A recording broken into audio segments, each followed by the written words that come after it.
Hi everyone! It's been about 3 weeks since I moved to Japan, and so I wanted to give an update of the things that have been going on.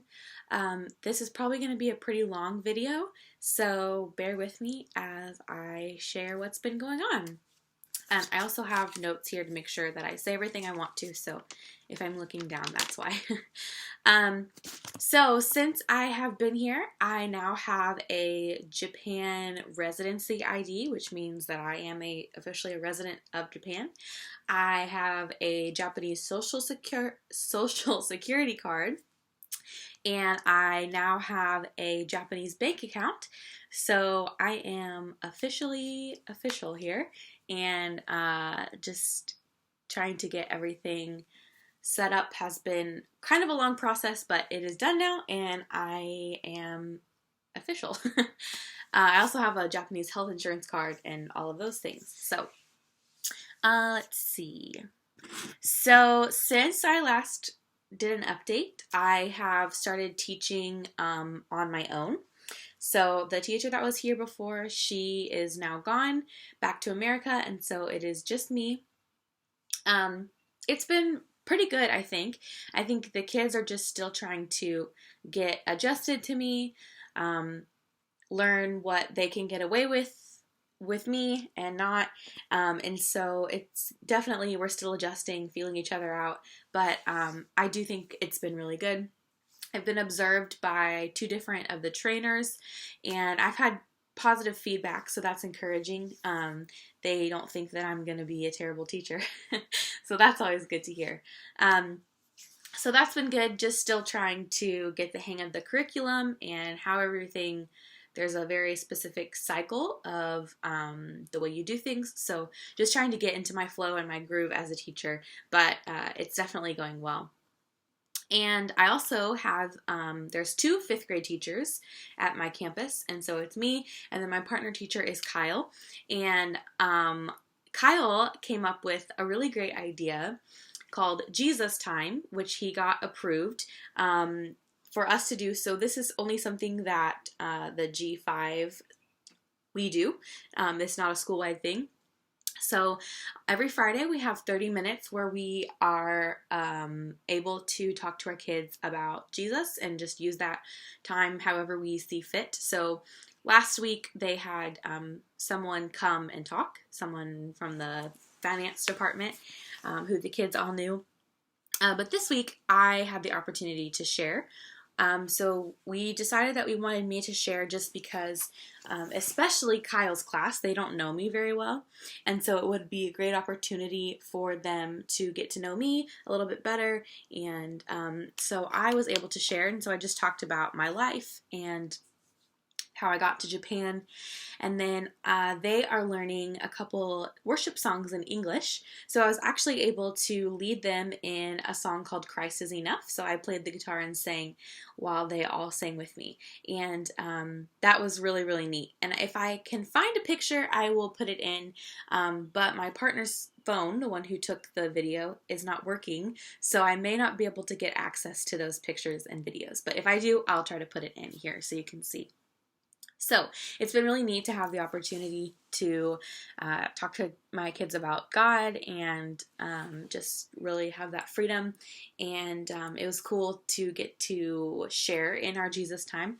And so now I'm excited just to see what we come up with for the rest of the year, because Kyle and I will be planning these times together. So that is super exciting. Let's see. So, the big news, well, I mean, I guess it's all big news, but I just purchased a bicycle, so that is really exciting. I can walk to work. It's not a very far walk at all. It takes me about 3 minutes to walk there. But other places in town, I would like to have a bicycle to get me there faster and or to make it just a little more doable for me to go places. And also just with everything with my hip, having a bike to ride is really great. It loosens my muscles and helps me out. So I purchased a bike this week, and it was really intense. So here in Japan, you have to register your bicycle kind of like you would register a car. So I have a registration number that is only specific to me and my bike. So that bike is registered to me for 7 years.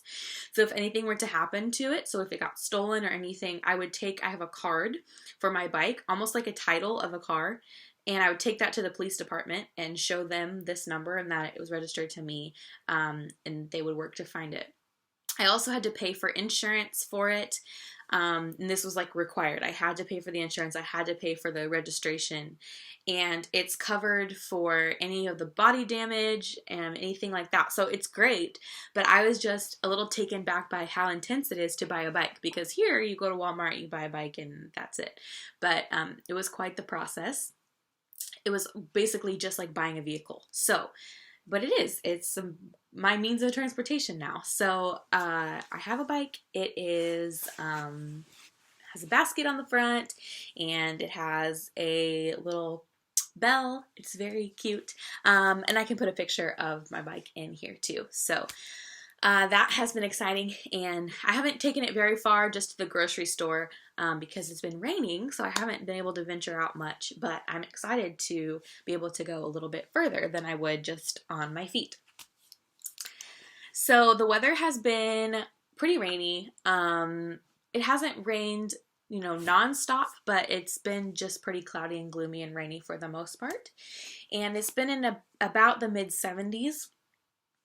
Which is not very hot, but it is very humid here. Just sometimes it's so muggy. So it has been what I would consider pretty warm, but it's definitely not as hot as it could be. And I know that it will get a lot hotter here than it has been. But so it really hasn't been too bad lately, but it's just very muggy. So I was going to go to downtown today to potentially some of the shops there and do some exploring, but it is raining today. So the rain has definitely put a damper on some of my exploration plans, but that's okay because I have plenty of time to do that. So for the most part, I've just been teaching and doing normal things and getting into the schedule. But yesterday, so today is Sunday that I'm filming this, and yesterday was Saturday, obviously. So we took the 5th and 6th grade students to a cave that is about 2 hours away. So we had all of the 5th grade students and all of the 6th grade students on the bus. Actually, we had one bus for 5th grade and one bus for 6th grade. So my partner Kyle and I were on a bus with our kids, and 6th grade was on a different bus. So we took all of our kids on a 2-hour bus ride. Yes, 2 hours with 5th graders that we had to keep entertained the whole time. Went there, then walked through the cave, which was a very different experience than any cave I've been to in America. So like I've been to Bridal Cave and in the Ozarks and a few other different places. But this cave required squatting and shimmying through different things and sliding under things, and lots of steep inclines that they had stairs built in, but they were very steep and narrow. So it was quite a little bit more of an intense experience than I have ever experienced in America. But it was really cool. The cave was very neat and my students loved it, and I will also include some pictures of that. So then at the cave, then we had 2 hours back. And the 2-hour bus ride, as teachers, we were told that we needed to keep our kids entertained.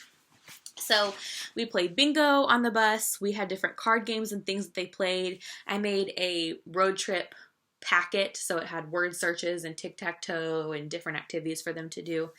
And that was great, and it was intended to be a time for us to get to know our students better, which I was very excited about because I haven't really had the opportunity to get to know my students other than just in an academic setting.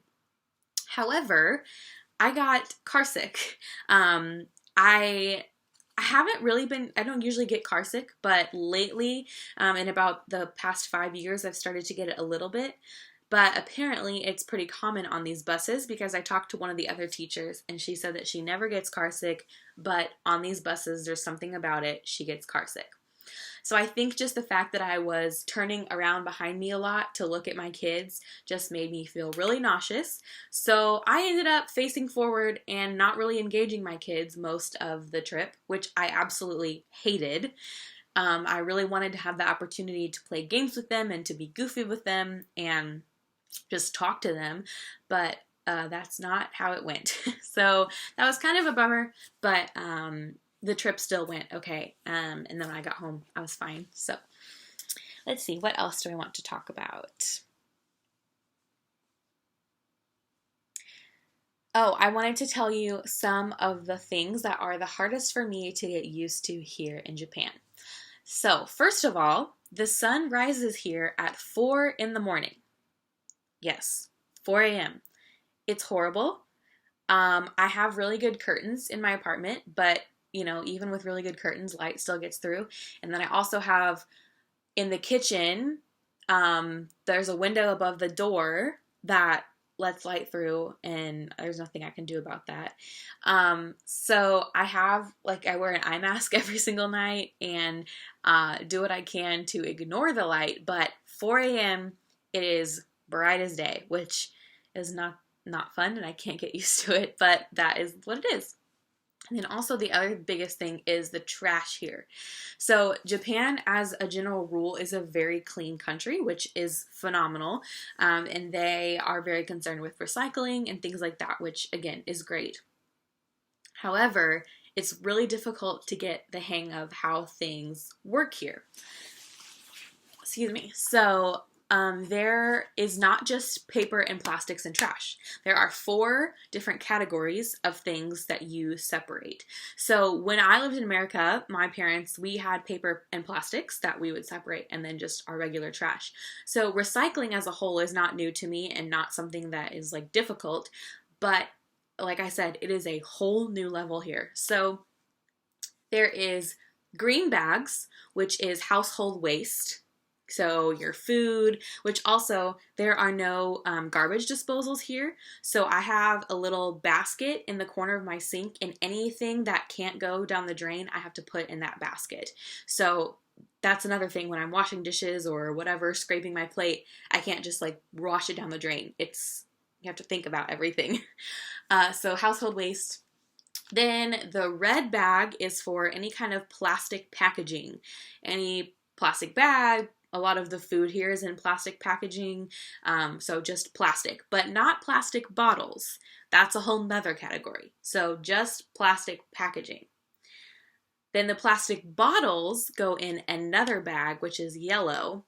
So they are actually here, they're called PET bottles, P-E-T, and that is glass bottles and plastic bottles and anything that, the good thing is anything that is a PET bottle has the PET label on it. So you don't have to really think about that, but you have to take the plastic wrapper off the water bottle and put it in the red bag before you put the bottle in the yellow bag. So that is a whole thing. And I'm not using my laundry basket since I'm the only person in my apartment. I just throw my laundry directly into the washer. So I have my bottles that I have are going in my laundry basket for now until I have enough to take off. And then finally is blue, which is paper. So all the paper that I get, which usually it's just like I have a couple cardboard boxes that food came in, or I get a lot of junk mail already in the mail. So like that is paper. So I have a pile just in my floor right now, and when I get enough, I'll like combine it and take it out. So that has been the hardest thing to get the hang of, because you can't just throw anything away without thinking about it. You always have to think about it. And one thing that I was telling my mom and my grandma when I was talking to them was, like when you get out of the shower and you brush your hair, a lot of times women, we like have hair that comes out. So I had hair in my hand, and I had to like really stop and think about where I should put this hair, because normally I would just throw it in the trash can, but I have so many different places to put trash that I really had to think about where should I put this hair. So anyway, it's just nothing in that respect is ever easy, and that is probably the most difficult and most exhausting thing to try to get the hang of. And you can only set out the trash um, on the day that it is being taken out. You can't like set it out 3 days before and then let the people take it. And if you don't put your trash out by 8:30 a.m., then they won't take it. It's very specific here. So anyway, that has been kind of intense, and it's just trash. But yeah, other than that, everything is pretty, I'm able to get the hang of most things. Going to the grocery store hasn't been too much of an issue. Usually there's pictures on things so I can figure out what it is, and Google Translate actually works really well. I can hold up my phone to it and the camera will like, sometimes it doesn't do a great translation, but enough that I can get an idea of what it is. So I have done that, and I haven't really ventured out of my neighborhood yet. Not really done much other than school and home and the grocery store. And there's also a home store here that I've gone to a lot for different things for my apartment. I really want to go further, but like I said, the rain has been stopping me. And then our schedule is just so unique that I work until about 7:30 at night. And by the time my work is over, I'm tired. Plus, it's dark by then. And then in the mornings, I could do things in the mornings, but just making sure that I have everything ready by the time I need to go to work. Then we also work on Saturdays, but we work in the mornings on Saturdays, so I could do Saturday afternoons. But I've only had one normal Saturday afternoon, because yesterday we were gone all day on the cave trip. So anyway, that was a lot of mumbling, but I haven't had the opportunity to really venture out of my neighborhood, which I'm excited to do. Apparently there's a really cool thrift store here. It's like huge and has really good products, and so I'm going to hopefully go there. And I want to go downtown to just experience what that is. That would be a little further than a bike ride. That would be taking the subway down. But yeah, there's things that I want to do that I haven't done yet, but I'm doing well for the most part. Met some really cool people already. All the teachers here are really great. There's people from all over the world here teaching. The person who sits next to me in the office is from Ireland, and she's really great. It's been awesome to get to know her. And just building relationships with my partner teacher has been great, and just hearing his heart and his passion for the people of Japan as well, and just spreading the gospel. So it's been really great so far. Just still trying to get the hang of things and get adjusted, and just making this place my home. So yeah, that is a lot of information. So thank you for sticking with me through this video. I hope that I didn't bore you, and I hope that everything I said makes sense.